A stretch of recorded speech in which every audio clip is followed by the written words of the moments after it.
Rizky Febian segera nikahi Mahalini.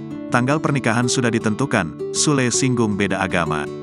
Punya beda keyakinan, tak menghalangi Rizky Febian dan Mahalini menjalin hubungan.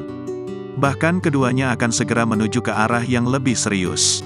Meski berbeda agama, ayah Rizky Febian, Sule tak mau menjadikannya sebagai alasan untuk melarang putranya menikahi Mahalini. Bagi Sule, Rizky Febian sudah cukup dewasa untuk mengetahui resiko yang timbul dari hubungannya dan Mahalini yang memiliki perbedaan agama. Hal itu diungkap Sule dalam acara talk show FYP sebagai ayah. Sule tentu sudah memberi nasihat.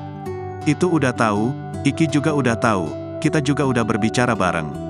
Lihat ajalah nantilah, serahin sama Iki aja karena kan pasti tahu risikonya seperti apa. Kita pun tidak bisa memaksa, masa iya dengan benteng yang tinggi, gua harus memisahkan mereka. Kan nggak baik juga, ujar Sule. Dikutip dari YouTube Trans 7 Official, Kamis, tanggal 9 Maret tahun 2023. Ia pun memilih untuk menutup kuping dari hujatan netizen yang tak menyetujui hubungan kedua musisi tersebut. Biarin aja, ngapain kita repot-repot ngurusin netizen? Biar netizen aja yang ngurusin kita, tegas Sule.